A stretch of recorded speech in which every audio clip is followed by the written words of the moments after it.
Next point, ఇది fats గురించి. మనకి ఒకటి గుర్తుపెట్టుకోవాలి, fats are not optional.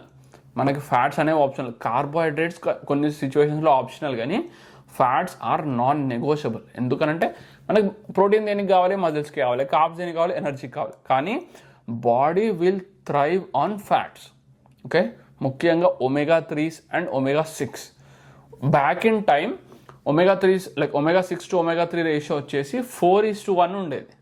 But present data ఏం చెప్తుంది అంటే జనాల consumption on an average omega 6 to omega 3 ratio వచ్చేసి 15:1, 20:1 అంత రేంజ్లో పెరిగిపోయింది. అందుకే చాలామందికి హై ఫ్యాట్ అనేది లైక్ ఇట్స్ వెరీ కామన్ అయిపోయింది. ఎందుకంటే వాళ్ళు అంత ఎక్సెస్గా ఫ్యాట్ కన్జ్యూమ్ చేస్తున్నారు. అండ్ చాలామంది ఏమనుకుంటారు, మనకు ఎక్సెస్ ఫ్యాట్ ఉంది అంటే మన బాడీలో మనం ఫ్యాట్స్ కన్జ్యూమ్ చేయొద్దు అని అనుకుంటారు. అది కూడా అబ్సల్యూట్లీ రాంగ్. మన బాడీలో ఏ హార్మోన్ ఫంక్షన్ అవ్వాలన్నా, ఏ పని కావాలన్నా, మన hair, skin, nails, everything depends on fats. మన బాడీలో టెస్టోస్టెరాన్ పెరగాలన్నా, స్ట్రెస్ తగ్గాలి అనన్నా, ఇన్సులిన్ సెన్సిటివిటీ పెరగాలన్నా, అసలు ఏ పని కావాలన్నా కానీ good quality fats in good quantity or non negotiable. మీరు డైటింగ్లో ఉన్నారు, తక్కువ ఫ్యాట్ తీసుకున్నారు అనుకోండి, మేబీ 1 or 2 weeks మీకు ఏమనిపించకపోవచ్చు. కానీ మీకు మెల్లిమెల్లిగా జుట్టు ఓడిపోవడం స్టార్ట్ అవుతుంది, స్కిన్ మొత్తం ఎట్లా అంటే పేల్ వైట్ అయిపోద్ది, రింకిల్స్ వస్తాయి. ఎందుకంటే హార్మోనల్ ఫంక్షన్ అనేది బాగాలేదు. హార్మోన్ ఫంక్షన్ అవ్వాలి అంటే లైక్ ఫ్యాట్స్ మన బాడీలో every organ, everything is made of fats. So మరి మనం సఫిషియెంట్గా ఇవ్వట్లేదు అని అంటే ఏం లాభం? అందుకే బాడీకి ఎప్పుడైనా కానీ ఫ్యాట్స్ దగ్గర మనం అస్సలు కాంప్రమైజ్ అవ్వద్దు. బాడీకి ఫ్యాట్స్ మనం ఎట్లా తీసుకోవాలి? సేమ్ నేను ఇందాక ప్రోటీన్ చెప్పడం మీకు ఏ డౌట్ లేదు. At least 1 gram per kg of body weight, 50 to 60 grams fats. అవి కూడా ఎట్లా హై క్వాలిటీ ఫ్యాట్స్. ఓకే, అవి కూడా హై క్వాలిటీ ఫ్యాట్స్. ఏ వాడితే ఆ ఫ్యాట్స్, ఏ నూనె ఆ నూనె అని కాదు. అండ్ ఫ్యాట్స్కి వచ్చేసరికి ఇంకొక మెయిన్ పాయింట్ ఏంటి అని అంటే ఒమేగా 3s. ఓకే, మన బాడీ ఒమేగా 3s అనేవి తయారు చేయదు. ఇది గుర్తుపెట్టేసుకోండి. మీరు ఐదర్ లైక్ ఒక హై క్వాలిటీ ఫిష్ అన్న కన్జ్యూమ్ చేయాలి వీక్లో రెగ్యులర్గా, లేదు అని అంటే omega 3s up to 2 grams per day ఖచ్చితంగా కన్జ్యూమ్ చేయాలి in the form of capsule. దానికి మనకి ఇంకొక ఆల్టర్నేటివ్ లేదు. మనకి లైక్ వెరీ ఫ్యూ సప్లిమెంట్స్ ఉంటాయి. ఎట్లా అంటే 365 days every one in the world should consume అనే ఆస్పెక్ట్లో అందులో ఫస్ట్ వచ్చేది ఒమేగా 3s మాత్రమే. క్రియేటిన్ అన్నా యూ కెన్ బైపాస్ ఇట్, ఎందుకంటే మనం కొంచెం ఏమంటాం మీట్ అవి ఇవి కన్జ్యూమ్ కాబట్టి లైక్ 1 or 2 grams క్రియేటిన్ అని వస్తుంది మనకి. బట్ మనకు ఒమేగా 3స్కి అసలు ఇంకో ఆప్షన్ లేదు. మీరు ఒక హై ఫ్యాటీ ఫిష్ అయినా కన్జ్యూమ్ చేయవచ్చు, లేదు అని అంటే omega 3 capsules up to like 2 grams per day consume చేయవచ్చు. ఇది మనకి non negotiable. And omega 3s consume చేయడం వల్ల మనకి ఇన్సులిన్ సెన్సిటివిటీ కూడా పెరుగుతుంది. అంటే మన బాడీలో డయాబెటీస్ అనేది తగ్గే ఛాన్స్ కూడా ఉందన్నమాట. ఇన్ని బెనిఫిట్స్ ఉంటాయి ఫ్యాట్స్ వల్ల. So don't compromise on fats. Let's talk about fruits and vegetables. First fruits గురించి మాట్లాడుకుందాం. ఫ్రూట్స్ అనేవి మనం ఎట్లా కన్జ్యూమ్ చేయాలి అంటే ఇప్పుడు లైక్ ఎవరైనా కన్జ్యూమ్ చేయొచ్చు ఫ్రూట్స్, అది గుర్తుపెట్టుకోండి. ఫ్రూట్స్ ఎవరైనా కన్జ్యూమ్ చేయొచ్చు. బట్ మీరు గుర్తుపెట్టుకోవాల్సింది ఏంటి అని అంటే క్వాంటిటీ. అండ్ ఏ ఫ్రూట్స్ అంటే కొన్ని అవాయిడ్ చేయండి. ఏవి ఫ్రూట్స్ మనం ఏవైతే స్కిన్తో కన్జ్యూమ్ చేస్తామో అవి, అండ్ ఏవైతే ఫ్రూట్స్ మనం సీడ్స్తో కన్జ్యూమ్ చేస్తామో. ఓకే, ఈ రెండు గుర్తుపెట్టుకోండి. ఇప్పుడు మీరు ఒకవేళ స్కిన్తో ఉన్న ఫ్రూట్స్ కన్జ్యూమ్ చేస్తున్నారు అని అంటే స్కిన్ తీసేయండి. ఎందుకంటే బికాస్ ఆఫ్ పెస్టిసైడ్ యూస్. అందుకే హైలీ అవాయిడ్ గ్రేప్స్ కానీ యాపిల్స్ కానీ ఇలాంటివన్నీ. స్కిన్తో కన్జ్యూమ్ చేస్తా అంటే స్కిన్ పీల్ చేయండి, కన్జ్యూమ్ చేయండి, అబ్సల్యూట్లీ ఫైన్. మిగతా ఫ్రూట్స్ కానీ ఇప్పుడు papaya, watermelon, whatever it is, seeds. ఎందుకంటే సీడ్స్లో మనకి హై అండ్ సీడ్స్ అనేవి అసలు they are not decide for humans, అది గుర్తుపెట్టుకోండి. ఓకే, సీడ్స్ అనేవి మనకి మంచివి కాదు, అంతే. అండ్ క్వాంటిటీ వచ్చేసరికి మనకి డేటా కూడా ఉంది. పర్ మీల్ మీరు అంటే ఒకసారి మీరు కన్జ్యూమ్ చేస్తారంటే around 50 to 60 grams of fruit మాత్రమే కన్జ్యూమ్ చేయండి. దాని ఒక సర్వింగ్ అనుకోండి. ఓకే, దాని ఒక సర్వింగ్ అనుకోండి. అంతేగాని ఇంకా నేను కూర్చున్నా కదా, ఇక నేను ఒక పపాయ మొత్తం తింటా, నేను ఒక పైనాపిల్ మొత్తం తింటా అంటే అంత అమౌంట్ ఆఫ్ ఫ్రక్టోస్ అనేది మన బాడీకి మంచిది కాదు. మీరు ఒకసారి తిన్నారు ఓకే, 2 సార్లు తిన్నారు ఓకే అని రెగ్యులర్గా మీరు ఒకటే మీల్లో మీరు మీ ఫ్రూట్ ఇంటేక్ అంతా ఫినిష్ చేస్తున్నారంటే ఇట్స్ నాట్ ఎట్ ఆల్ ఏమంటాం సజెస్టబుల్, మంచిది కాదు అంత అమౌంట్ ఆఫ్ ఫ్రక్టోస్ అనేది. అది గుర్తుపెట్టుకోండి. Fruits are very healthy. ఇప్పుడు కొన్ని ఫ్రూట్స్ ఉంటాయి, బనానాస్ కానీ, పపాయ, పైనాపిల్, దీస్. ఇప్పుడు పపాయ ఉంది, papaya is high in papain, దానివల్ల మీ డైజెషన్ ఇంప్రూవ్ అవుతుంది. పైనాపిల్ ఉంది, it is high in bromine, అది కూడా డైజెషన్ ఇంప్రూవ్ అవుతుంది. బనానాస్ పొటాషియం కానీ ఇవన్నీ అసలు గ్రేట్ ఫ్రూట్స్ ఉన్నాయి. సో మీరు ఒక సర్వింగ్లో ఒక ఫ్రూట్ తినండి. ఇప్పుడు ఫర్ ఎగ్జాంపుల్ మీరు మార్నింగ్ పైనాపిల్ తిన్నారు, ఈవినింగ్ పైనాపిల్ తిన్నారు, నైట్ పైనాపిల్ అవసరం లేదు. మార్నింగ్ పైనాపిల్ తింటే మధ్యాహ్నం ఒక బనానా తినండి, నైట్ మళ్ళీ సేమ్ ఒక సర్వింగ్ పపాయ తీసుకోండి తింటే అంటున్నా. Same goes for veggies also. ఒకటే వెజిటేబుల్ ఎక్సెస్ క్వాంటిటీలో అస్సలు తినకండి. ఇప్పుడు ఫర్ ఎగ్జాంపుల్ ఒక క్యారెట్ ఉంది, ఒక మీల్లో తీసుకోండి, ఇంకొక మీల్లో జస్ట్ 100 grams అంతే. ఏంటంటే మనకి సఫిషియంట్ క్వాంటిటీ, లైక్ స్మాల్ క్వాంటిటీస్లో మల్టిపుల్ ఫుడ్స్ తినాలి, కానీ లార్జ్ క్వాంటిటీలో సింగిల్ ఫుడ్ మనం ఎప్పుడు కన్జ్యూమ్ చేయొద్దు. అది గుర్తుపెట్టుకోండి.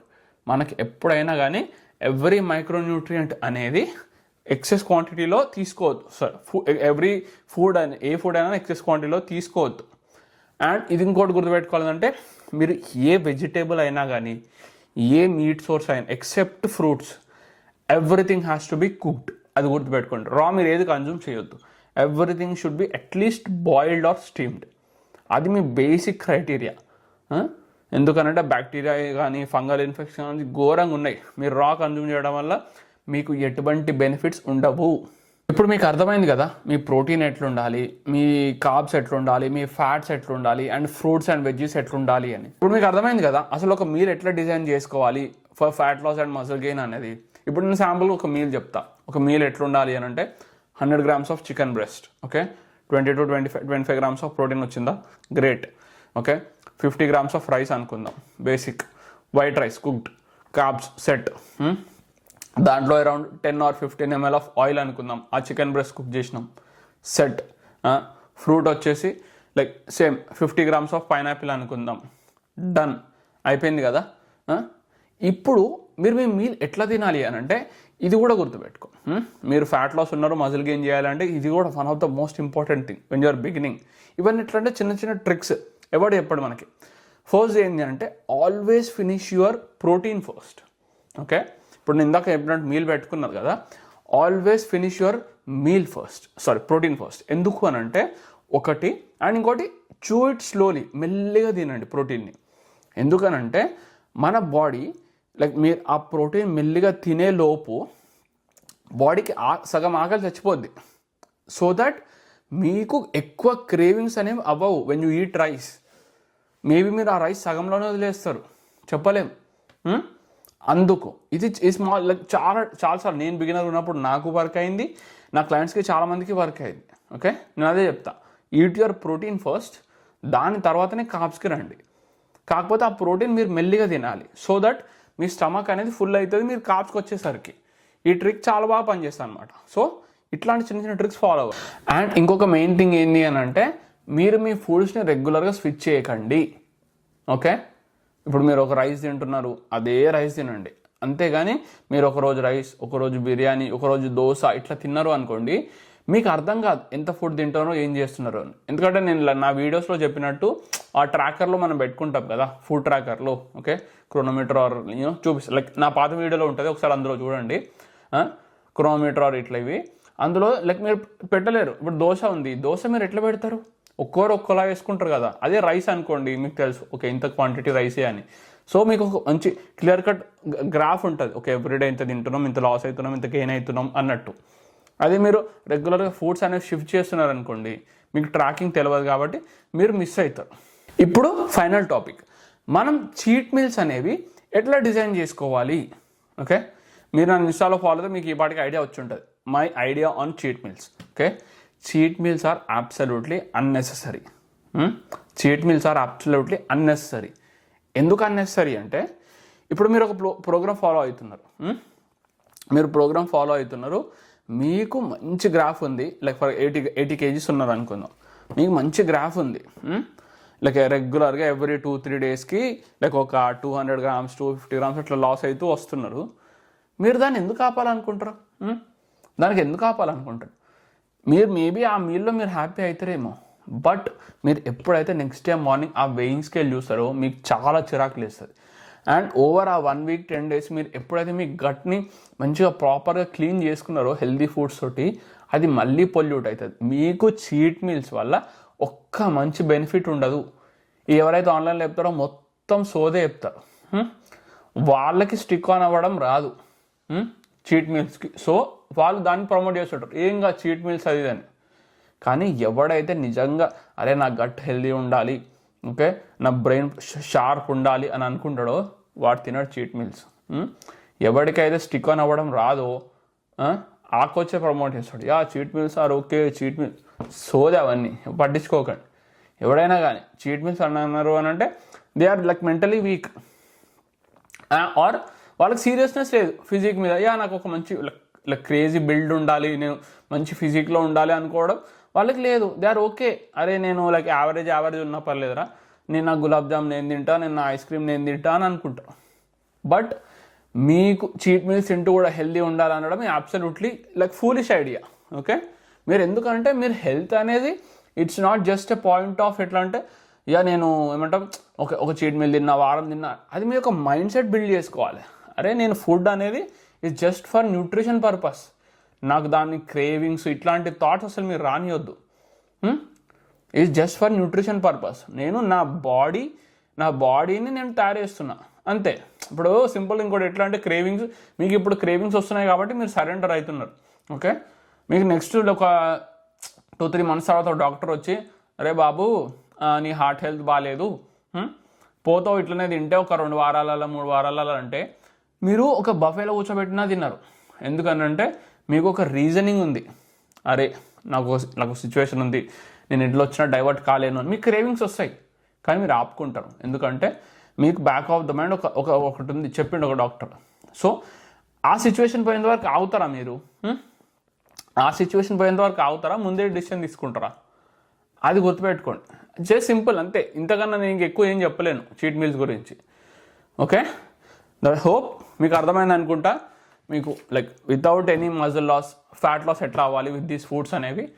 మీకు దీనికన్నా ఇంకా ఏమైనా డౌట్స్ ఉన్నాయి అంటే comment your doubts in the comment box, I will definitely answer.